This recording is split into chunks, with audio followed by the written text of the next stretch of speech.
Hello, my lovely people of the internet. So, Pokemon Day just happened, and Pokemon Champions dropped with a bunch of news on us during the presentation, and I wanted to make this video to summarize basically all of it, especially because there is some stuff that wasn't mentioned in the presentation itself. So, let's go over it real quick. They did make updates to the official website to cover the most important things, and the first one obviously being the rather vague April release date, which is rather frustrating for people that were hoping for it to drop earlier, to be definitely available for the April regionals like Orlando or Prague, which I plan on going myself. And the wicked part is it's just a console release, since they said that the mobile release will follow in later. So all the gamers that were hoping to play this game on mobile at the same time, a bit of a setback. Got me a bit worried, but I don't want to hark on about my personal opinions for too long, otherwise this is going to be a 5-parter. But let's go over the things that they announced concretely. One of the first things is that they really expect you to play like all the other games and don't have Champions as a standalone product, because one of the promotions they're going to do is to store the Kalos starters and the Eternal Flower Flood, all specifically from Legend CA to home, to then have them visit champions to obtain their respective Mega Stones, which starting to ring some alarm bells, because the monetization of the items is definitely a real thing that we'll get to later. But yeah, they once more talked about the compatibility of Pokemon Champions and Home with the send back feature, basically saying that you don't really transfer your Pokemon over.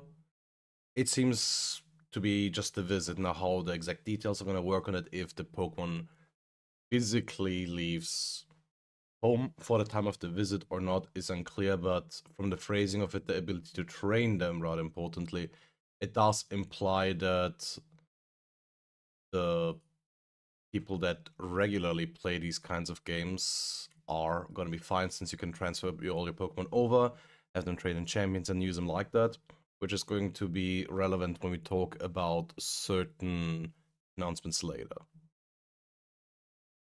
But yeah, again, note that only Pokemon that appear in all the stuff that you can expect. Not everything's going to be legal in there. We've seen some NPCs. Don't think we're going to need to talk about those too much. So outside of like this promotional thing, let's talk about what they announced for the battling. Again, the victory points are going to be there. They have basically confirmed that there will be themes from all over. The battle trainer music, it does say red and blue on this website. There's also going to be some other ones, because there has been some information about the starter pack that was more or less quietly announced in the fine print back at Worlds, but now we got some news on this later. Again, the Mega Stones, and it still says events leading up to Worlds from the Pokemon Championship series will still be played on it, which can mean as much as it's going to just be June and there's going to be 2 events, so there's that. But then there's also this confirmation that regulations will still be the way they handle it. Not the biggest fan, but again, don't yep on about it too much. But they will basically say there's a couple of seasons, like as they showcase here, 2 seasons for the A, and then new Pokemon may be added, or even new mechanics.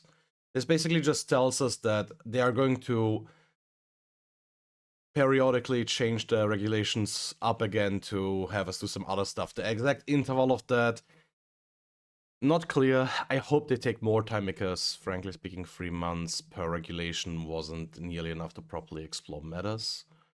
But then the more interesting thing is that they talk a lot about the assembly again. Again, Pokemon Home compatibility will be the saving grace to circumvent some of the gacha mechanics. But again, they went into more details about the home Pokemon.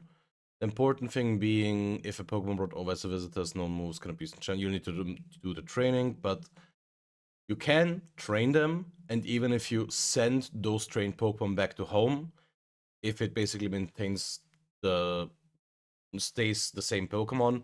You don't make any changes towards it.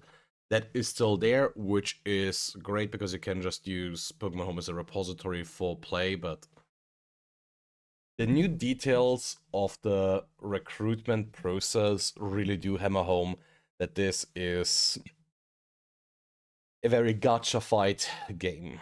Because you can pick your potential recruits, since you don't catch the Pokemon, you recruit them through the spending VP on them, but there will be randomly generated lineups on 22-hour cycles that you can skip with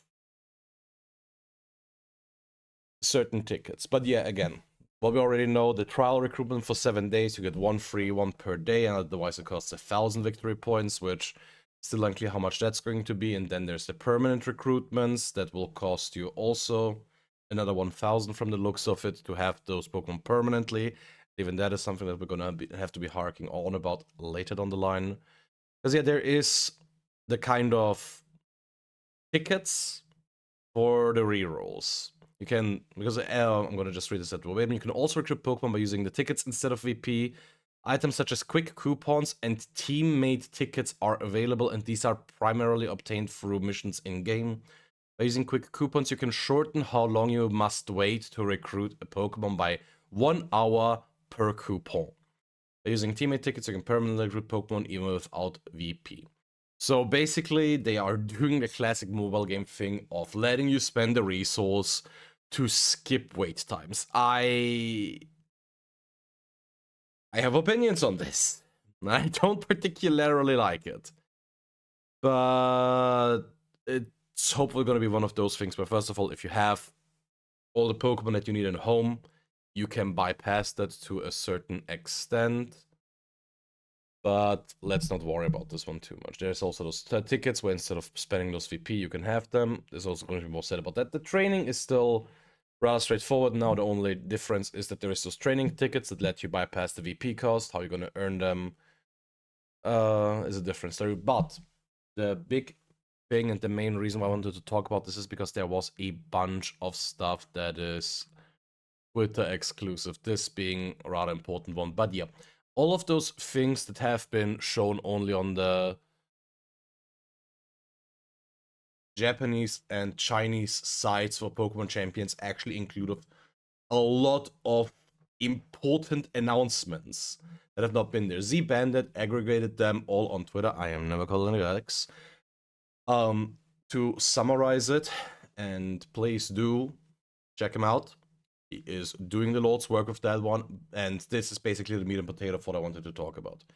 Because the starter pack that, as we've mentioned before, on the official website has been announced a while back in this fine print here, has finally been revealed what is in there. Namely, that it's a one-time purchase that includes 50 additional box spaces, pushing it from 30 to 80.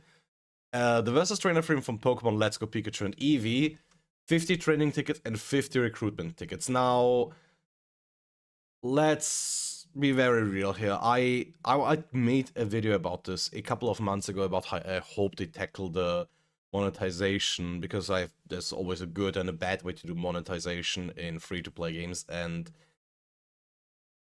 selling box spaces is starting to ring my alarm bells. I was so optimistic about Champions because it seemed to do everything right prior to the Pokemon Day announcements, but that's like the first thing. Now, this will entirely depend on how expensive this is. As long as this costs like between $5 to $10, I am begrudgingly okay with it, because 50 training tickets and 50 recruitment tickets is a good start. If you can just assemble your teams rather quickly with that, then it's okay. And again, one-time purchase, sure, whatever. Okay, we're gonna go over this one a little later because I want to save the best for last. But what is also somewhat unsurprising is the fact that character customization will be a thing with pre-battle pose, Pokeball throw animation, which was already a thing in Scarlet Violet, and your victory animation. This is the kind of stuff that I was more talking about, and I wish the monetization would lean more into that. You can see the different poses and options, obviously everything in Japanese here, so you can't really read it, and the different poses that the trainers strike. That kind of stuff is great. Then there is various other NPCs that I don't think are important to go over, but this is the part. Again, I'm starting to be a little worried, but let's go through this. There's a membership, and from the looks of it, it's very easy to assume that this is a paid membership, aka a subscription for the game, which again gives increased box size, battle team count. So if you haven't played too much competitive Pokemon, basically in the games themselves, you have the battle team slots. It is 6 where you can have up to 6 different teams ready to battle with. It's a convenience thing to have multiple of those. Technically, you need only one. But the fact that they are paywalling a feature like this behind this membership is it's hard to stay optimistic. Member exclusive missions, so they did say that a lot of the stuff that you will earn, primarily the VP and the tickets, will be through those in-game missions. So the question is now going to be how impactful the free-to-play missions are going to be compared to the member exclusive ones, and additional battle music, which not quite sure which one it's going to be, but again, monetizing music, something like that, is something that I very much encourage. But then there's also this one. We already have the starter pack, we already have this paid membership, and now we have a battle pass that you can upgrade for real money. Now, I am not a gacha gamer. I don't know the exact details, but from what I've been told, games that have those paid battle passes usually give it let you do that in the form of a premium currency that you can basically earn back by fulfilling it. If this is this kind of battle pass where if you pay for the premium, which in this case gives you 6 stuff like Embor and the Megastone and the profile picture and presumably some other stuff, if you can earn back enough currency by fulfilling the entire battle pass to get enough for the next one, so it becomes self-feeding and rewards you for being a loyal player, I am okay with this. But damn, they really said selling the games to our player base once it just doesn't cut it, and they need to do more. They really went hard on this one. There's also an opening cutscene shown on the Chinese YouTube channel, which serves basically as an intro to the game, which is interesting. I will let you explore that one in your own time. Again, check the Bandit's Twitter for this entire thread and to find the video. But there's one thing that I'm genuinely positive about it, and it's this: the private battle lobby. So what we already knew was that there will be private battles. And I wasn't thinking too much of it because, of course, you got to have an option to do it. But much to my very positive surprise, they are actually just full-on lobbies. You can see here there's space for up to 4 simultaneous battles, but space for up to 12 people in the lobby, since it says 1 out of 12 here. Which has been very positive, because the one thing that was sorely missing in Scarlet Violet, and then even then, yes, a caveat to that, was the spectator mode. We are having this game that is entering its 2nd decade of competition soon, with a lot on the line and demanding a lot from its player base without a real spectator mode. The only time that the spectator mode in Scarlet and Violet is used is specifically for the World Championship Finals, ever since the first World Championship in 2023, and no other time has always been frustrating. But if the private lobbies do finally allow for a spectator mode, that also becomes very interesting for the people hosting online tournaments. Now, if you're trying to get into competitive Pokemon, there's this wonderful site called Limitless, where a lot of people are hosting online tours, which serve as a fantastic practice tool, especially in the current environment of VGC, where you can't really practice best of threes in the open team sheet environment without knowing people, since the ranked ladder doesn't really allow it, much less to say at the end of Skalwald's lifespan, where it's even out of sync with what's actually competitively played. But what I'm trying to get on with this is that as tournament organizers, it becomes much more interesting to stream those tours, because now you can just pick one of the matches that is happening in the round and have it featured on stream. Makes for a nicer viewing experience and allows for certain tools, with my main goal being introducing the larger competitive Pokemon community to the lovely site that's Match Arena.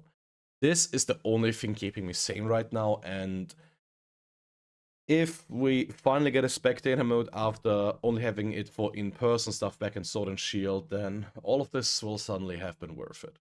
Now, again, I feel like all of this is genuinely the more relevant information that has been dropped on us, which is I wanted to do this video, and if you've watched until now, I thank you very much for watching. I'm gonna try to do a lot more once Champions actually drops, but until then, wish you all a good day. Bye-bye.